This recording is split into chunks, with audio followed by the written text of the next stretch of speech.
Assalamualaikum warahmatullahi wabarakatuh. Perkenalkan, nama saya Muhammad Rizky Setiawan dari jurusan Pendidikan Fisika Universitas Universitas Merauke dengan nomor pokok mahasiswa 2017-84-2030-22. Di sini saya akan memaparkan materi mengenai momentum dan impuls yang akan dipelajari pada kelas 10 semester 2.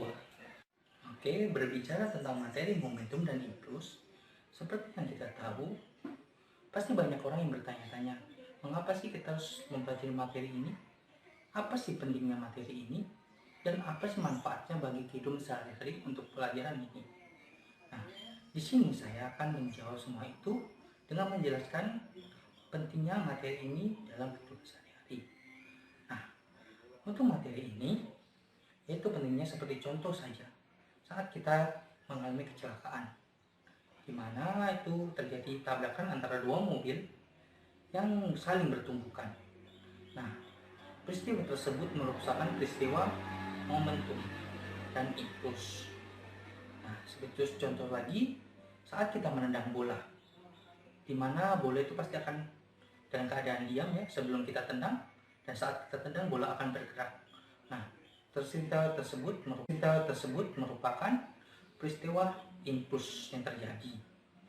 Jadi peristiwa itu banyak yang terjadi dalam kehidupan sehari-hari yang mana kita selalu lalui dan selalu lakukan. Jadi banyak yang bisa kita pelajari dari materi ini tentang momentum dan impuls yang akan berguna bagi kehidupan kita sehari-hari. Oke, jadi banyak yang bisa kita pelajari atau kita manfaatkan selama mempelajari materi momentum dan impuls. Nah, pada kehidupan sehari-hari sendiri banyak manfaatnya ya untuk mempelajari materi ini. Nah, seperti itu. Oke, sebelum kita masuk ke materi, di sini saya ingin bertanya, pernahkah kalian menyaksikan tabrakan antara dua kendaraan di jalan raya?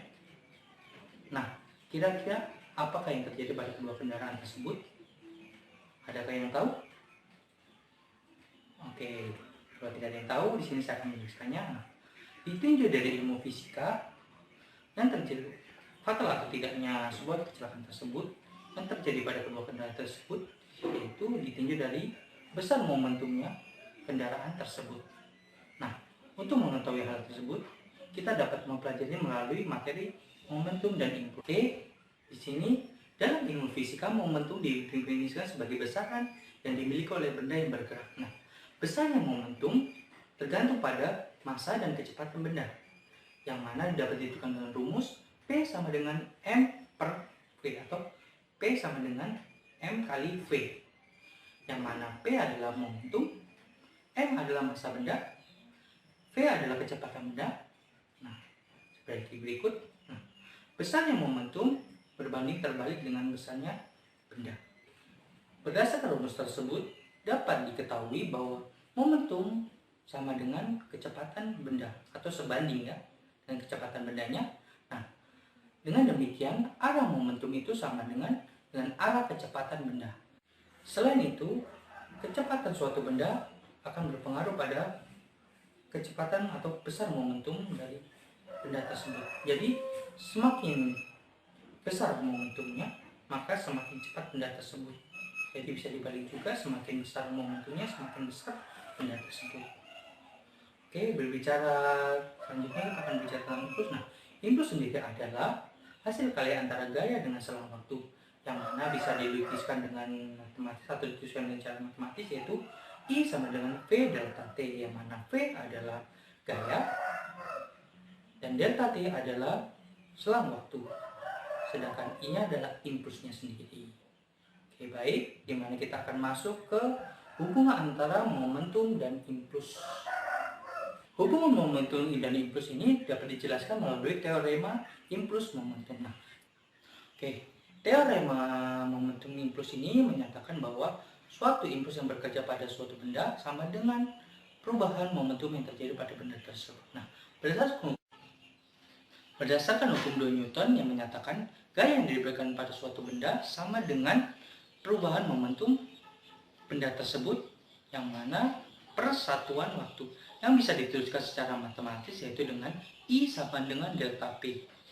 Baik, selanjutnya kita akan masuk ke inti materinya atau materi intinya, di mana pada materi ini akan kita bahas mengenai momentum dan impuls yang lebih dalam lagi. Oke, sebelum itu kita akan langsung memaparkan materi mengenai momentum dan impuls secara jelas. Oke, di sini momentum dan impuls merupakan salah satu kesatuan yang secara tidak dapat dipisahkan dalam proses pembelajaran fisika. Nah, momentum dan impuls dikatakan dua besaran yang sama atau setara karena memiliki satuan SI yang sama. Momentum dan impuls ini dikatakan setara itu karena sistem internasionalnya ya. Oke, baik, selanjutnya kita ke potensi atau peta konsepnya, di mana di sini ada peta konsep yang bisa diperhatikan di papan tulis belakang saya, yang mana strukturnya seperti ini dan peta konsepnya itu jelas ya, tentang materi momentum dan impuls.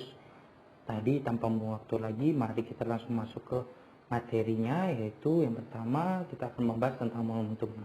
Momentum merupakan besaran turunan yang muncul karena terdapat pada benda yang bergerak. Jadi momentum ini adalah besaran yang ada pada benda yang bergerak atau benda yang bermassa yang bisa bergerak. Nah, dalam fisika besaran turunan ini dinamakan dengan P. Momentum adalah hasil kali antara massa dan kecepatan. Momentum ini sendiri adalah istilah yang umum digunakan dalam olahraga. Nah, seperti ketika seorang penyiar olahraga mengatakan bahwa sebuah tim memiliki momentum, itu berarti tim tersebut dapat bergerak dan akan sulit untuk dihentikan. Nah, secara matematis persamaan momentum itu dapat dituliskan dengan P sama dengan M dikali V. Dengan P adalah momentum, M adalah massa, V adalah kecepatannya. Istilah momentum dalam konsep fisika sendiri yaitu seperti berikut, yaitu objek apapun dengan momentum akan sulit dihentikan. Nah, untuk menghentikan objek seperti itu, perlu untuk menerapkan gaya terhadap geraknya selama jangka waktu tertentu. Jadi, semakin banyak momentum yang dimiliki suatu objek, semakin sulit pula untuk dihentikan. Dengan demikian, akan membutuhkan jumlah gaya yang lebih besar atau jumlah waktu yang lebih lama atau keduanya untuk menghentikan objek tersebut. Jadi, ketika gaya bekerja pada objek selama waktu tertentu, kecepatan objek akan berubah dan karenanya momentum juga akan berubah. Untuk merubah suatu momentum atau merubah momentum bendanya, dibutuhkan sebuah gaya. Nah, gaya ini akan bekerja dan akan berubah momentum benda tersebut. Nah, di sini baik untuk menaikkan momentum, menurunkannya dalam kurung memberhentikan benda yang sedang bergerak, atau untuk merubah arahnya. Jadi dibutuhkan gaya untuk melakukan semua itu. Newton yang pada awalnya menyatakan hukum kedua dalam bentuk momentum, yang dimana pernyataan Newton mengenai hukum gerak kedua ini jika diterjemahkan dalam bahasa modern yaitu sebagai berikut, itu laju sebuah benda atau laju perubahan momentum sebuah benda sama dengan gaya total yang diberikan padanya. Jadi itu adalah pernyataan Newton yang mana dapat dirumuskan dengan rumus yaitu sigma V sama dengan delta P per delta T. Nah, sigma V merupakan gaya total yang diberikan pada benda dalam jumlah vektor dari semua gaya yang bekerja padanya, dan delta T adalah hasil perubahan momentum yang terjadi selama selang waktu, itu delta T-nya. Jadi delta T itu selang waktunya ya. Maka dapat diturunkan dalam bentuk yang lebih kenal lagi hukum Newton kedua, yaitu sigma V sama dengan M dikali A. Jika V0 adalah kecepatan awal benda dan V1 adalah kecepatan setelah waktu delta T atau selang waktunya, maka dapat dirumuskan sebagai berikut, yang mana bisa dilihat pada papan yang di atas saya ini. Pernyataan Newton ini sebenarnya lebih umum dari persamaan yang lebih kita kenal karena mencakup situasi di mana massa dapat berubah. Nah, hal ini penting pada keadaan tertentu seperti pada roket yang kehilangan massanya pada waktu membakar bahan bakarnya. Oke, selanjutnya kita akan masuk ke materi impuls. Nah, materi impuls sendiri ini yang bisa kita bahas ini. Impuls adalah peristiwa gaya yang bekerja pada benda dalam waktu sesaat, atau impuls adalah peristiwa bekerjanya gaya dalam waktu yang sangat singkat. Contoh saja, dari kejadian impuls adalah peristiwa yang bola saat ditendang, terus bola tenis saat dipukul. Saat pada menendang bola dan memukul bola, gaya yang bekerja sangat singkat, di mana impuls merupakan suatu gaya yang dikalikan dengan waktu selama gaya bekerja.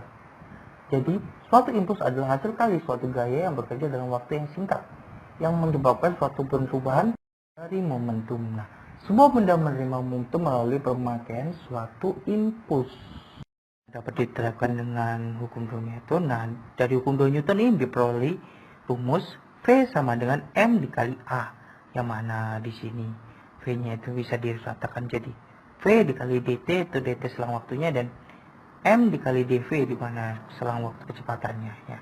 Jadi seperti rumus yang sudah di atas itu yang dijelaskan akan dirubah lagi. Nah, di mana impuls kita dapat impulsnya itu V dikali T atau sama dengan M dikali V. Jadi secara matematis dapat dituliskan sebagai I sama dengan F dikali delta T. Keterangan impuls I-nya itu impuls, V itu gayanya, delta T adalah selang waktu. Dimana kita sudah membahas tentang materi momentum dan impuls. Nah, sekarang kita akan membahas tentang hubungan materi momentum dan impuls. Berbicara tentang hubungan momentum dan impuls, ini bisa kita lihat dengan menyatakan dari hukum 2 Newton yang menyatakan bahwa gaya yang bekerja pada suatu benda sama dengan perkalian massa dengan percepatannya. Di mana dalam sistematika penulisan rumusnya yaitu V sama dengan M dikali A.